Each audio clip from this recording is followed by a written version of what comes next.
안녕하십니까. 오늘은 로마서 6장 4절의 말씀을 살펴보도록 하겠습니다. 그리스도를 죽은 자 가운데서 살리심과 같이 우리 또한 새 생명 가운데서 행하게 하려 하심이니라.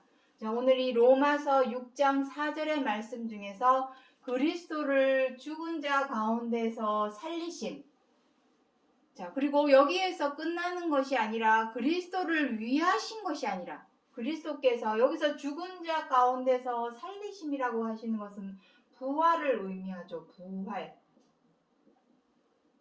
그리스도를 이렇게 그리스도께서 부활하신 이유는 그리스도 당신을 위하심이 아니라 죽어가는 우리들에게 우리 또한 무엇을 주고자 하시는 것입니까? 새 생명. 새 생명 가운데서 행하게 하려 하심이니라. 이것이 목적입니다. 그리스도께서 부활하신 이유와 목적은 우리 사랑, 새 생명 가운데로 행하게 하기 위함이다.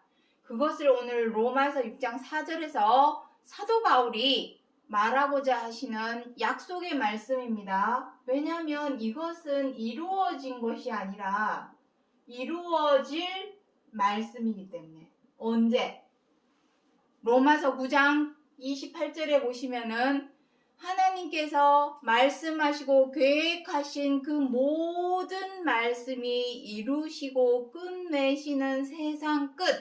우리는 세상 끝 마지막 때 하면 지구의 종말을 얘기하고 있지만 성경 66권에서 정확하게 기록하고 있습니다. 하나님께서 이루고자 하시는 모든 것을 이루시고 끝내시는 그때, 그것이 바로 세상 끝을 의미하는 것입니다. 그 세상 끝에 우리들에게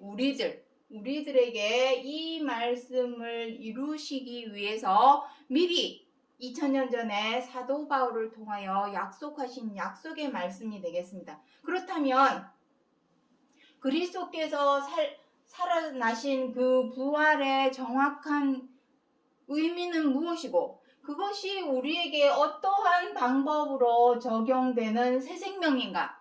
그것을 정확하게 알아야 되겠죠. 이것을 어딘가에서 누군가가 알려주고 가르쳐주고 전하여 준다면 문제가 없겠지만 정말 안타깝게도 어디서도 이것을 알려주고 가르쳐주는 데가 없습니다. 왜 그럴까요? 알면은 알려줬겠죠. 이 기가 막힌 뜻을 알고 있다면 알려줬겠죠. 자, 그래서 오늘 이 시간 살리심은 어떠한 의미를 담고 있고 그리스도의 살리심, 부활로 말미암아 우리에게 있어지는 새 생명은 무엇인가? 그것에 대해서 오늘 이 시간 살펴보도록 하겠습니다. 먼저 죽은 자, 이것이 중요하겠죠. 어떤 죽은 자? 베드로 전서나 또 고린도 전서에서는 무덤에서 나온다 라고 표현이 되어 있습니다. 그 무덤과 죽은 자는 같은 의미가 되겠습니다. 먼저 이 죽은 자가 의미하는 뜻이 무엇인지를 알아야 되겠죠. 죽은 자. 자, 그 죽은 자에 대해서 계시록 3장 1절의 말씀 보도록 하겠습니다. 내가 내 행위를 아노니 네가 살았다는 이름 가졌으나 실상은 죽은 자로다. 이것입니다. 이 죽은 자. 물론 계시록 3장의 내용은 4대 교회의 사자, 그 교회의 목사님, 신부님에게 하시는 내용이긴 하지만 목사님은 밑에 누구를 두고 있습니까? 백성, 성도들을 두고 있기 때문에 그 목사가 그러하면 그 밑에 성도들은 말할 것도 없겠죠. 모든 사람, 여기는 누구 하나를 콕 집어서 너는 죽은 자야 이렇게 그러한 뜻으로 기록한 말씀이 아닙니다. 성경 66권은 다른 사람에게 손가락질 하려고 너야 너 왜 그랬어? 다른 사람을 정죄하고자 해서 기록하여 주신 말씀이 아니라 내 자신을 거울처럼 들여다보게 하기 위해서 주신 말씀이니 이것은 나 자신에게 해주시는 말씀입니다. 너는 죽은 자야. 너 걸어 다니고 있지? 밥 먹고 놀러 다니고 잠도 자고 너 살아있는 것 같지? 아니야. 실상은 죽은 자야. 이런 의미를 두고 하는 말씀입니다. 왜 이렇게 기록을 해 놓을까요? 여기 나옵니다. 야고보서 4장 14절에 너희 생명은 잠깐 보이다 없어지는 안개니라. 영혼의 생명이라는 것이 무엇입니까? 전에 지난 시간에도 설명드렸지만 토기장이가 그릇을 만들 때에는 그 그릇을 깨트릴 목적으로 만들지는 않습니다. 절대로. 그 그릇을 귀하고 훌륭하게 만들어서 어딘가에 항상 쓰임을 받게 하기 위해서 그릇을 만들지, 어떤 토기장이가 그릇을 만들어서 에익 하고 깨트리려고 만들겠습니까? 그러한 것처럼 창조주께서도, 하나님께서도 사람을 지어서 생명을 주었을 때는 그 생명을 앗아가기 위해서 생명을 주지는 않습니다. 이론상, 논리상 그렇지 않겠습니까? 어떤 자가 무엇을, 우리도 다들 크리에이터입니다. 무언가를 만들어내고 창조해내고, 그렇다면 그것을 파기하기 위해서 만듭니까? 절대로 그렇지 않습니다. 그것을 통해서 인류에게 많은 도움을 주기 위해서, 계속해서 사용하고 쓰이게 하기 위해서 무언가를 만들어내고 창조해내지, 어느 순간 그것을 완전히 파괴하기 위해서 만드는 사람은 아무도 없습니다. 그것은 하나님도 마찬가지입니다. 사람을 지었을 때는 죽게 만들려고 지으신 것은 절대로 아닙니다. 생명을 주고자 하시는 것입니다. 그 생명은 썩고 죽는, 죽게 만드는 생명이 아닙니다. 죽지 않고 썩지 않는 생명, 영원 무한한 생명, 무한한 생명, 그것을 주고자 하는데 우리 사람은 어떻게 돼 있습니까? 잠깐 보이다가, 너희 생명은 잠깐 보이다가 없어지는 안개니라. 다시 말해서 시한부 생명을 의미합니다. 시한부 생명. 시한부 생명, 우리 인생을 무엇이라 합니까? 100세 인생이랍니다. 100세 인생. 지금은 과학도 발달하고 의학도 발달을 해서 정말 첨단 의학을 달리고 있는 이 시점에서 오래 산다고 합니다. 장수를 누린다고. 끼케야 10년, 20년을 더 살아서 뭐합니까? 정말로 의학을 통해서 최소한 100년, 200년은 더 생명을 연장할 수 있어야 첨단 의학이다 라고 말을 할 수 있지만, 지금 제 아무리 의학이 발달을 해도 사람의 수명을 연장한 것은 겨우 10년, 20년밖에 안 됩니다. 그 생명을 가지고 우리는 생명이라고 말할 수 있을까요? 그래서 시한부 생명이기 때문에 죽은 자다 라고 표현을 해 놓은 것입니다. 우리는 어쨌든 100세가 되면 죽습니다. 기력이 쇠해서 질병에 걸려서, 또 그마저도 100세도 다 채우지도 못하고 갑작스러운 사고나 또 생각지 못한 재해나 자연재해나 이런 걸로 인해서 100세도 다 채우지도 못하고 정말 파리 목숨처럼 개죽음을 당하는 것이 우리 사람의 현실입니다. 그렇기 때문에 죽은 자다라고 표현을 해 놓은 것입니다. 그러한 죽은 자 가운데서 살리심. 어떠한 살리심인가? 부활. 여기서 부활이다라고 표현을 해 놓았지만 그 살리심을 우리에게 그리스도께서 보여주신 이유, 그리스도께서 부활하셨대. 어떤 종교, 어떤 교리를 살펴봐도 부활에 관해서 언급하고 있는 것은 성경 66권밖에 없습니다. 그렇다면 이 부활을 말씀하신 것은, 다른 것은 다 믿으면서 이거는 나 못 믿겠어. 나 하나님은 믿지만 이건 정말 믿을 수가 없는 말이야. 어떻게 부활해? 이렇게 해서는 안 되겠죠. 그 부활에 대해서도 두리뭉실하게 성경에서 기록을 하고 있는 게 아니라 정확하고 구체적이고 명확하게 기록을 해 놓았기 때문에 그 내용이 어디에서 어떻게 기록되어 있는지를 알아야 되겠죠. 내 백성이 지식이 없어서 망하는도다. 정확한 지식을 알지 못하고 두리뭉실하게 믿으면 천국 갑니다. 이렇게만 알려주기 때문에 다 망하게 되는 것입니다. 정확한 지식을 찾아서 행해야 되겠죠. 베드로전서 2장 21절에 그리스도도 고난을 받으사 너희에게 본을 끼쳐 그 자취를 따라오게 하셨느니라. 자, 여기는 따라오게 하셨느니라 하고 기록이 되어 있습니다. 따라오게. 그리스도께서 고난을 받으신 것은 다 알고 계시죠? 십자가의 고난을 의미합니다. 십자가의 고난. 십자가의 고난. 죽으심. 그것을 의미합니다. 죽으심. 그 죽으심에 관해서는 지난 시간에도 다 설명드렸지만 로마서 6장 6절부터 10절에 죄에 대하여 악에 대하여 멸하고 죽는 것. 우리의 몸에 우리가 지금 말과 행동이 물론 착하고 선한 말도 합니다. 그리고 다 의인이기도 합니다. 하지만 무엇도 행합니까? 죄도 행하고 악도 행합니다. 내가 미우면 미워 죽겠어. 어떻게 이제 미워 죽겠는데 이제 어떻게 사랑하냐? 아우 저 꼴배기 싫은데 코나 깨져라. 우리는 이런 말을 아주 속으로든 마음속으로든 친구들하고든 내가 나하고 친한 사람이라고 하는 사람들하고도 흉보고 욕하고 이러한 행동을 합니다. 사람이 착하기도 하지만 악하기도 합니다. 그렇다면 그 사람을 착하다고 말해야 될까요? 악하다고 말을 해야 할까요? 최소한 착하다고만 말할 수는 없습니다. 하지만 악하다라고는 말을 할 수 있죠. 두 개가 섞여 있는 것은 혼돈을 의미합니다. 창세기 1장 1절에 흑암과 혼돈 섞여 있는 가운데서 빛이 있으라 하심에 빛이 있도다라는 말씀이 있습니다. 그 혼돈, 성경 66권에서 말씀하시는 혼돈은 성경 66권 자체가 사람의 마음에 관해서 기록을 하고 있기 때문에 사람의 마음 속에 뒤섞여서 뒤죽박죽 섞여 있는 혼돈의 모습은 무엇일까요?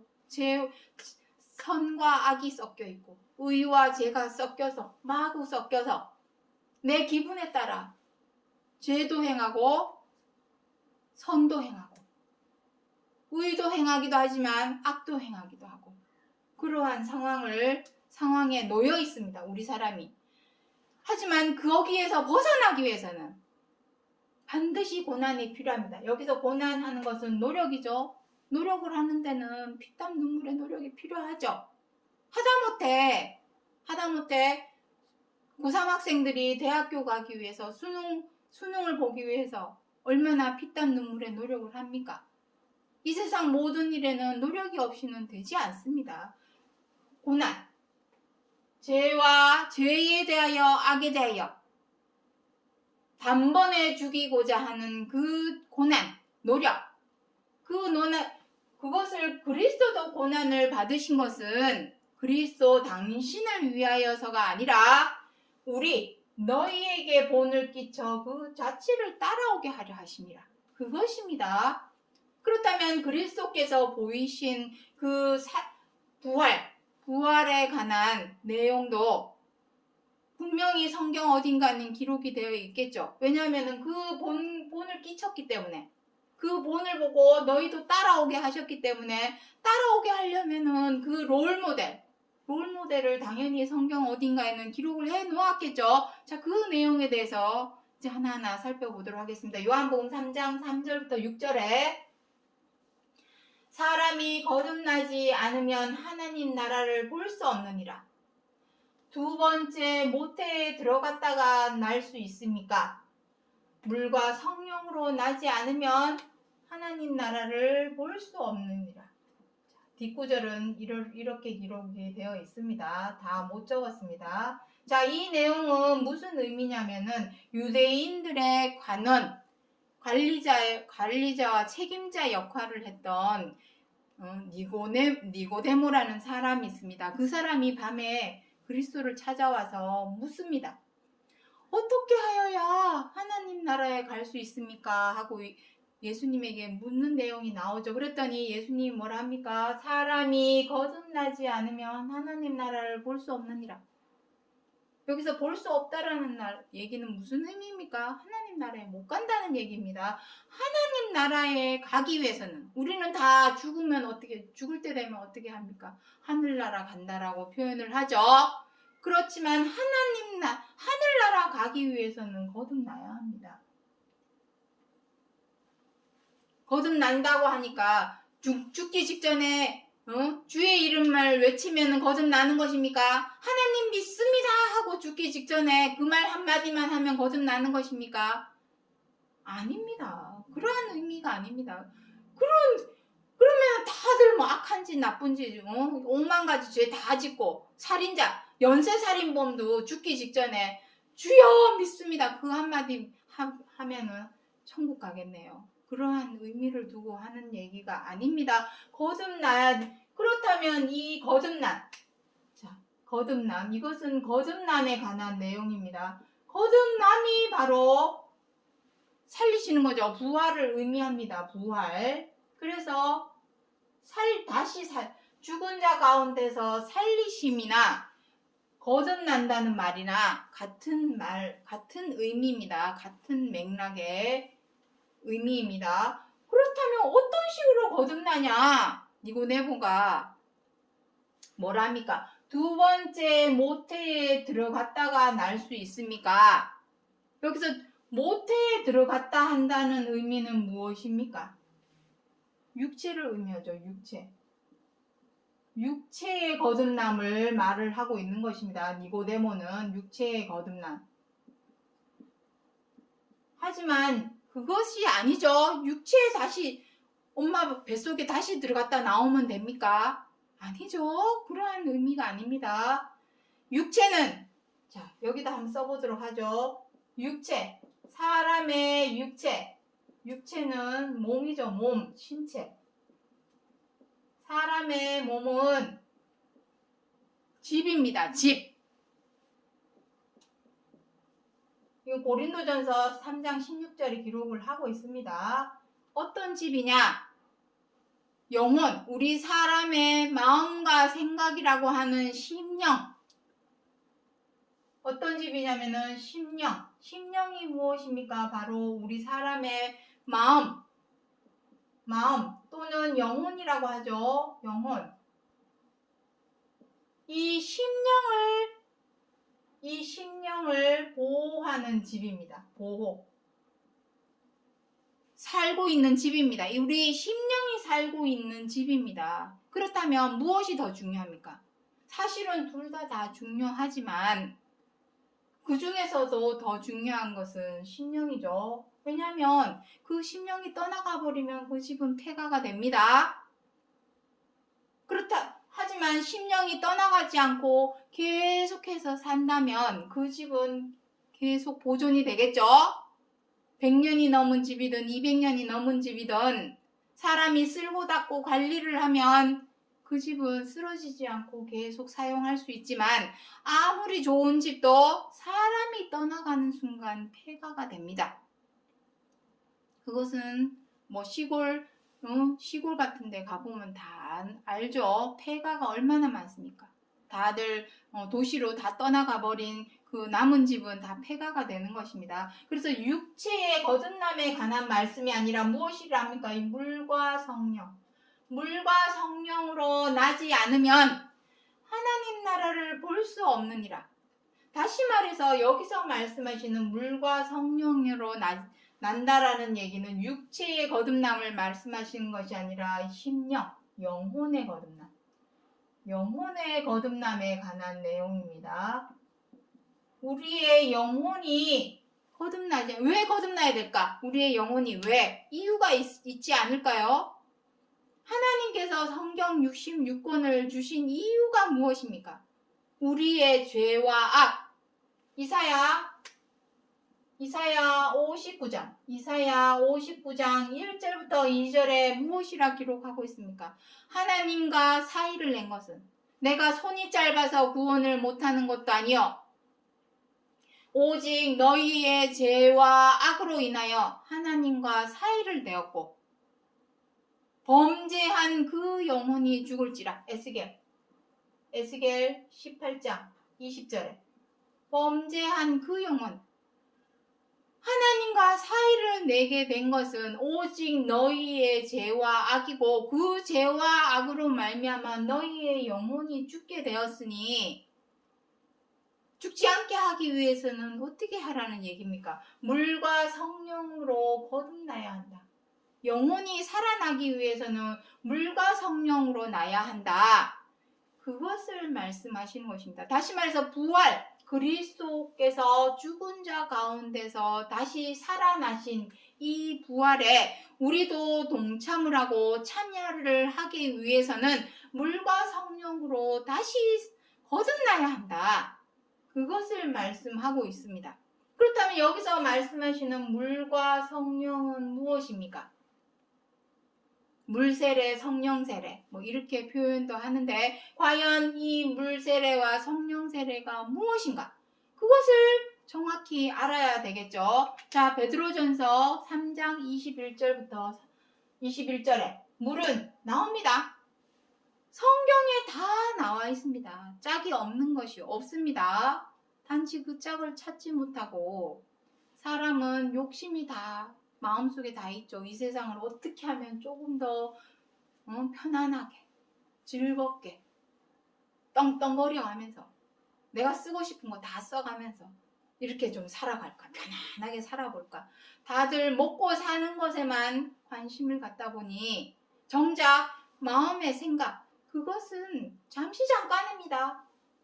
잠시 잠깐. 지금 내가 먹고 사는 것을 가지고 뭐 어떻게 떵떵거리면서 잘 먹고 살아갈까? 좋은 집에서 좋은 차 몰고 다니면서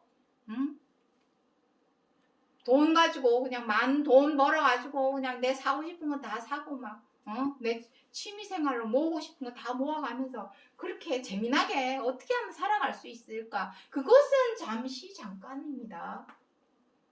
그 생명을 위해서 일하지 말고 썩는 양식을 위하여 일하지 말고 썩지 않는 영원한 양식을 위하여 일하라. 요한복음 6장 27절에서 기록을 하고 있죠. 그렇게 되기 위해서는 과연 어떻게 해야 될까? 그것을 말씀하시는 것입니다. 자, 그 물과 성령이라고 하는 그 물은 과연 어떤 물일까? 자, 물은 곧 세례라. 바로 이 물세례입니다. 물세례. 예식은 예식일 뿐 결혼식을 올렸다고 이혼을 못하는 것이 아닙니다. 또 의식은 의식일 뿐 세례의식을 했다고 죄를 짓지 않는 것은 아닙니다. 교회에서 세례를 받는 이유는 무엇입니까? 천주교 성당에서 세례명을 받는 이유는 무엇입니까? 세례 자체가 죄사함을 의미하기 때문에 에베소서 1장 7절에 무엇이랍니까? 구속 곧 죄사함. 죄사함을 받아야 구원을 받습니다. 그래서 교회에서 성당에서 세례를 받고 세례명을 받는 것입니다. 하지만 그 물은 무엇이랍니까? 육체의 더러움을 제하여 버리는 물이 아니다 이것입니다.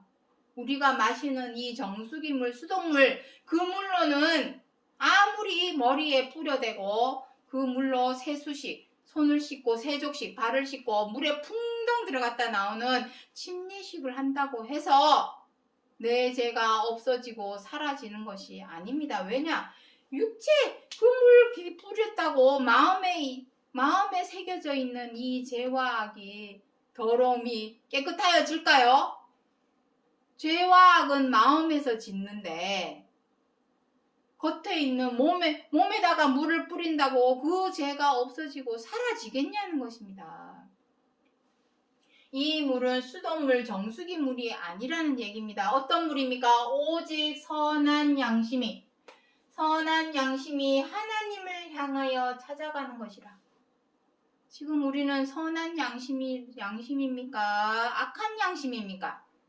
우리가 물론 선도 행하고 의도 행합니다. 아우, 저 사람 진짜 법 없이도 살 사람이야. 맞는 말입니다. 틀린 말 아닙니다. 하지만 순간적으로 사람은 어떻게 합니까? 미워하기도 하고 업신여기기도 하고 함부로 하기도 하고 자기의 유익과 이익을 위해서 자기의 입장과 처지에 이기적이고 자기중심적인 입장과 처지에 의해서 다른 사람을 해코지도 하고 피해를 입히기도 하고 민폐를 끼치기도 합니다. 다시 말해서 선한 양심도 있지만 악한 양심도 마음속에 있기 때문에 마음속에 뒤섞여서 있기 때문에 그 상태로는 선한 양심이다라고 말할 수는 없죠. 저 사람 참 무조건 착한 사람이야 라고는 말할 수 없습니다. 왜냐하면 죄도 짓고 악도 행하기 때문에 착하지만 항상 착한 것이 아니라는 것이 문제입니다. 때로는 죄도 범하고 때로는 악도 행하기 때문에 그 사람을 무조건 선한 양심을 가진 사람이라 온전히 선한 양심을 가진 사람이라 말할 수는 없죠. 그렇다면 어떻게 하여야 선한 양심을 온전히 마태복음 5장 마지막 절에 보면 무엇이라 기록하고 있습니까? 하나님께서 온전하심 같이 너희도 온전하라. 무엇에 대해서? 선과 의에 대해서 온전하라 그 말씀입니다. 하나님에게는 죄가 없죠. 그리스도도 죄가 없느니라. 요한일서 3장 내용에 보시면 나옵니다. 죄가 없이 선과 의만 온전히 있는 그러한 선한 양심, 그러한 양심이 되기 위해서 이 물로 씻어라. 그래야만 진정한 세례가 된다. 몸에다 백날 물 뿌려봐도 마음에 있는 죄와 더러움은 무엇으로 씻을 것이냐. 스가랴서 13장에는 저희 써놓을까요? 스가랴 13장 1절에는 무엇이랍니까? 죄와 더러움을 씻는 셈이다 라고 기록하고 있습니다. 샘물, 이 샘물, 그 샘물이 과연 무엇일까? 이것으로 씻어야만이 거듭날 수 있다. 그것을 요한복음 3장 3절에서 6절을 말씀에서 기록을 하고 있는 것입니다. 그 물이 과연 무엇일까? 그것을 알아야 되겠죠? 자, 그리고 성령. 일단 그 물은 이제 뒷구절에 나오니까 말씀입니다. 우리의 이 더러운 마음을 씻어줄 수 있는 이 죄의 사상.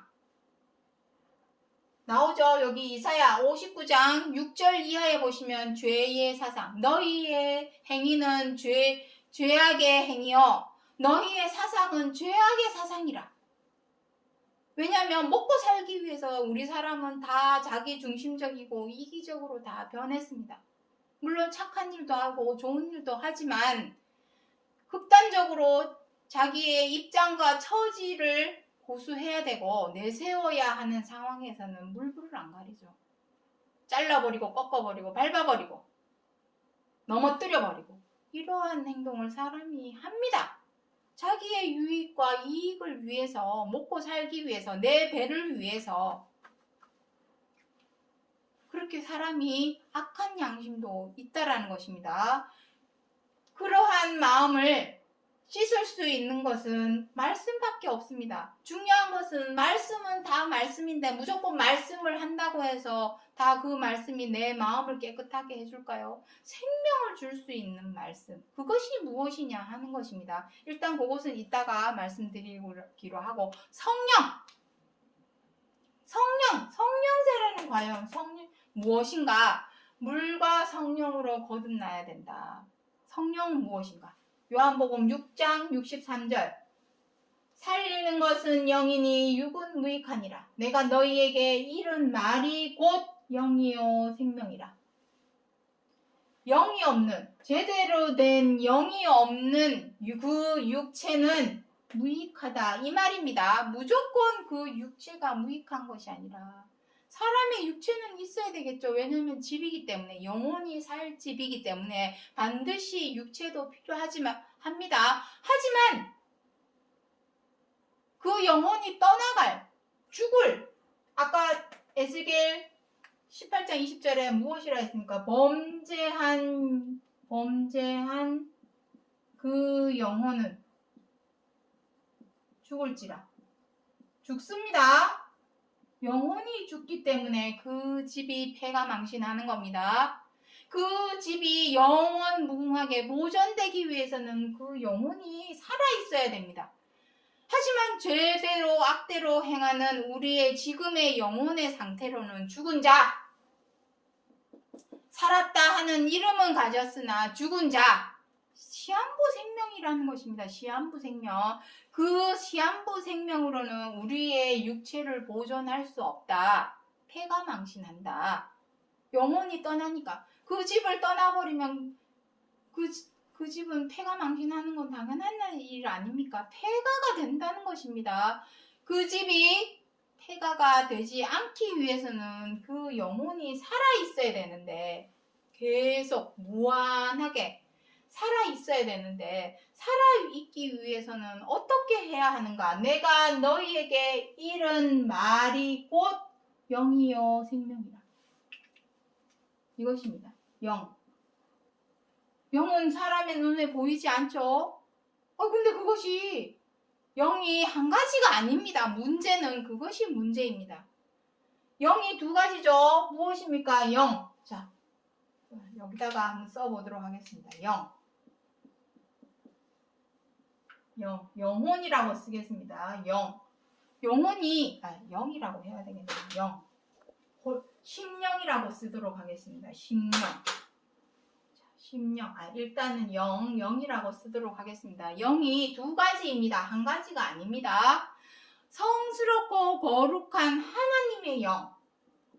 하나님의 영은 성스럽고 거룩한 영이라 해서 성령이라 합니다. 성령. 또 어떤 영이 있습니까? 사단의 영이 있습니다. 사단의 영.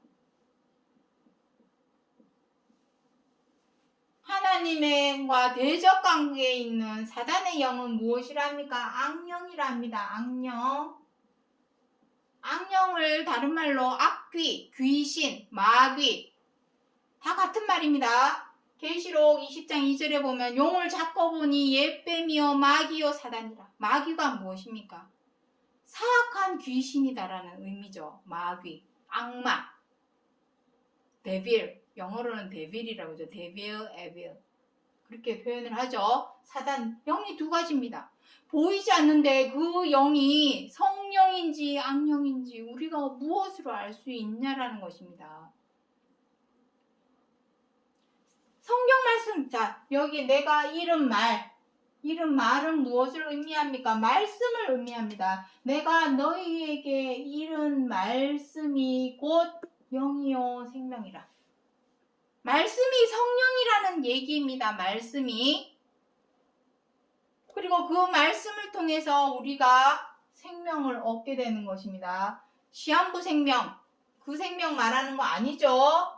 썩지 않고 죽지 않는 무한한 생명, 그것을 두고 하는 말씀입니다. 그렇다면 어떤 말씀이냐? 과연 성경 66권에서 하나님께서 우리 사람에게 정말 6,000년을 통해서 알려주고 전하여주고 가르쳐주고자 했던 생명의 말씀은 과연 무엇입니까? 주 예수를 믿으라. 그리하면 구원을 얻으리라. 그 말씀 한 구절 알려주려고 성경 66권을 주신 것입니까? 아니, 도대체 무엇을 믿느냐? 주 예수를 믿으라 했으면 예수님의 무엇을 믿으라는 것인가 정확하게 얘기를 해줘야죠. 무조건 주 예수를 믿으라. 주의 이름을 부르라. 그리하면 너와 내 집이 구원을 얻으리라. 아니, 도대체 뭘 믿으라는, 어떤 말씀, 예수님의 뭘 믿으라는가? 하나님께서 우리에게 주신 말씀, 그게 도대체 뭐야? 창세기서부터 계시록까지 알파와 오메가, 시작과 끝, 처음이요 나중이라 계시록 21장에 나오죠. 처음부터 끝까지 하나님께서 한결같이 사람에게 알리고자 했던 그 생명의 말씀의 핵심 포인트는 무엇인가? 그것을 알아야 되겠죠. 자, 여기 있습니다. 마가복음 12장 31절. 내 이웃을 내 몸과 같이 사랑하라 하신 이것이라. 이에 더 큰 계명이 없느니라. 이것입니다. 이거 한 가지 하나님께서 6,000년 전에 모세를 통하여 모세 오경, 율법이죠. 율법이 무엇입니까? 각 나라마다 국가마다 다 헌법이 있고 규칙이 있고 규범이 있습니다. 하나님 나라에도 하나님 나라 백성이요 천국 시민이 되기 위해서는 그 나라의 법을 따라야 합니다. 그것이 바로 율법인데 율법 그 광범위한 내용 안에 딱 10가지 100개도 아닙니다. 딱 10가지 계명을 기록해 놓았는데 그 중에서도 무엇입니까? 가장 큰 계명, 내 이웃을 내 몸과 같이 사랑하라. 요것입니다. 요거 한 가지 사람에게 알려주고자 해서 6,000년 전부터 하나님께서 성경 66권을 기록하여 주셨고 그것을 몸소 실천하신 것이 바로 2000년 전에 오셨던 예수 그리스도이십니다. 사복음서에서 다 기록을 하고 있습니다. 이거는 예수님이 이렇게 하신 말씀이죠. 마태복음 22장 37절부터 39절 여기에도 이 큰 계명, 가장 큰 계명에 관해서 최고한 계명에 대해서 기록을 하고 있고 누가복음 10장 25절부터 28절에도 기록을 하고 있고 요한복음 13장 34절에서도 내가 너희를 사랑한 것 같이 서로 사랑하라. 그리고 바울 서신서에도 여기저기에 기록을 하고 있습니다. 로마서 더 써보도록 하겠습니다. 로마서 13장 8절부터 10절에 갈라디아서 5장 14절부터 15절에 야고보서 2장 18절부터 19절에 한번 찾아보시기 바랍니다. 성경 66권 어디를 들여다보아도 처음부터 끝까지 하나님께서 우리 사람에게 전해주고자 하신 말씀은 오직 이거 서로 사랑해라. 제발 싸우지 말고 물고 뜯고 싸우지 말고 미워하지 말고 서로 흉보지 말고 독하고 악하고 모진 말 하지 말고 서로 사랑해줘라. 서로 사랑해라. 왜? 서로 사랑해야만이 그 속에 생명이 있기 때문에 이것이 바로 하나님께서 전해주고자 하신 바로 성령의 말씀입니다. 영의 말씀. 생명을 주시는 영의 말씀입니다. 이것으로 세례를 받으라. 세례를 받으란 말은 씻으라는 의미죠. 그럼 우리가 씻어내야 될 것은 무엇입니까? 죄와 악. 마음속에 죄와 악이 있는 이상은 절대로 사랑으로 행할 수 없습니다. 왜냐? 미워 죽겠는데 어떻게 사랑을 할 수가 있습니까? 아유, 저 사람 그냥 가다 코나 깨자. 아주, 그런 독하고 악한 마음이 마음속에 있고서야 어떻게 사랑할 수 있습니까? 서로 그냥 사나운 맹수처럼 사나운 개처럼 물고 뜯고 싸우고 테러, 전쟁 그런 속에서 어떻게 서로 사랑할 수 있습니까? 반드시 죄와 악은 제하여 버려야만이, 씻어 버려야만이. 그게 바로 세례입니다. 물 뿌린 100번 1000번 물 뿌려 보십시오. 마음속에 있는 죄가 없어지나 절대로 사라지지 않습니다. 그것은 의식일 뿐. 의식은 의식일 뿐. 예식은 예식일 뿐. 세례 예식에 불과하지. 그 세례 예식을 내가 받았다고 해서 절대로 죄를 범하지 않는 것은 아니다. 구원을 받는 것이 아니다. 구원을 받기 위해서는 물과 성령으로 거듭나야 되는데 그 물은 마음에 있는 죄와 더러움을 씻는 샘물이요. 성령은 서로 사랑하라 하신 영의 말씀, 계명의 말씀, 처음부터 끝까지 주신 그 영의 말씀, 그 말씀으로 죄와 악을 씻어버렸을 때에서야 비로소 하나님 나라를 볼 수 있다. 그거 한 가지 그리스도께서 2000년 전에 몸소 실천하여 보여주신 것이 바로 십자가의 고난, 십자가의 죽으심입니다. 죄에 대하여 악에 대하여 단번에 죽어야만이 비로소 사랑으로 행할 수 있기 때문에, 계명에 순종할 수 있기 때문에 그것을 몸소 실천해서 보여주신 것입니다. 그래서 부활을 하신 것입니다. 그 부활을 보여주신 것은 말로만 믿습니다. 그리고 부활하신 예수님을 믿습니다. 말로만 믿습니다 한다고 해서 절대로 구원을 얻는 것이 아닙니다. 그 본을 쫓아 그 자취를 따라가야 됩니다. 우리도 똑같이 그리스도께서 몸소 실천하여 보여주신 이 본보기를 우리도 똑같이 지켜 행해야만이 너희도 거듭날 수 있다. 거듭나야만이 하나님 나라를 볼 수 있고 하나님 나라를 갈 수 있다. 그것을 말씀하고자 하신 것입니다. 자, 마지막으로 골로새서 3장 8절부터 10절에 이제는 너희가 이 모든 것을 벗어버리라. 곧 분과 악의와 회방과 너희 입에 부끄러운 말이다. 부끄러운 말은 무엇입니까? 사람의 마음을 마녀 사냥하듯이 잡는 독하고 모진 말, 우리는 많이 하죠. 그런 말을 하지 말라. 그 말을 의미합니다. 이것이 중요합니다. 자기를 창조하신 자의 형상을 쫓아 지식에까지 새롭게 하심을 받으라. 왜냐? 지금의 우리의 사상은 무슨 사상입니까? 죄악의 사상. 사는 동안 내가 잘 먹고 잘 살기 위해서 어떻게 하게 됩니까? 다른 사람을 등쳐먹기도 하고 잘라버리고 밟아버리기도 하고 못된 짓을 하기 때문에, 그러한 짓을 하지 않기 위해서는 죄악의 사상에서 벗어나 어떠한 지식으로 새롭게 되라. 바로 이 서로 사랑하라 하신 이 사랑의 지식. 어떻게 해야 사랑할 수 있을까요? 사랑도 지식이 필요합니다. 사랑해라. 어떻게 하는 것이 사랑하는 것일까요? 지식이 필요합니다. 사랑은 첫 번째 덕목이 무엇입니까?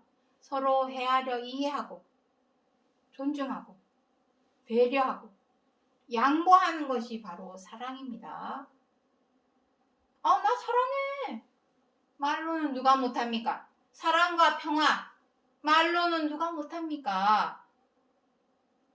저 사람 말로는 사랑한다면서 왜 행동은 맨날 물고 뜯고 싸우고 테러나 일으키고 전쟁이나 일으키고, 그러면 그 사람의 말을 신뢰할 수 있습니까? 말로 사랑한다 했으면 행동도 그렇게 보여줘야죠. 말로는 사랑합니다. 하나님의 말씀 지켜 행합니다 하면서 이웃에게 민폐나 끼치고 해나 입히고 못된 짓이나 하고 물고 뜯고 싸우려거나 하고, 이렇게 한다면 그 사람은 하나님을 믿는 사람 맞습니까? 교회 백날 첫날 교회 문 들락날락하며 무엇합니까? 사랑하라 하신 영의 말씀, 성령의 말씀대로 지켜 행하지도 못하면서 말로만 믿습니다. 교회 뻔질나게 들락날락하면 뭐합니까? 지식에까지 새롭게 되어야만이 그리스도께서 보여주신 그 본보기, 십자가의 죽으심, 죄에 대하여 악에 대하여 단번에 죽으신 그 십자가의 고난과 죽으심, 그 죽으심을 통하여 다시 살리심을 받은 그 부활을 그리스도께서 몸소 실천하여 보여주신 것은 그리스도 당신을 위함이 아니라 우리를 위하여, 우리로 그 본보기를 쫓아서 따라 행하게 하여서 우리 또한 새 생명 가운데, 새 생명 가운데로 가야만이 하나님 나라를 볼 수 있고 천국에 갈 수 있습니다. 새 생명 가운데 행하게 하려 함이니라 하고 사도 바울이 로마서 6장 4절에서 말씀하신 것은 이루어진 말씀이 아니라 2000년이 지난 이후 오늘날 세상 끝 하나님의 말씀이 이루시고 끝나시는 이 세상 끝에 살고 있는 우리들에게 이루어져야 할 말씀을 기록하여 주신 약속의 말씀이라는 것을 기억해 주시기 바랍니다. 오늘의 제목 말씀을 안 드렸네요. 이것만 말씀드리고 끝내도록 하겠습니다. 살리심에 관한 놀랍고 엄청난 보고서. 그 보고서에 관하여 오늘 이 전체 내용을 말씀드릴 것입니다. 이 살리심은 바로 부활을 의미하는 것이요. 부활. 부활은 다른 말로 거듭남을 의미하는 것입니다. 이것에 관하여 로마서 6장에서 사도 바울이 기록하여 주신 약속의 말씀이라는 것을 기억해 주시기 바랍니다. 오늘 여기까지 하고 마치겠습니다. 감사합니다.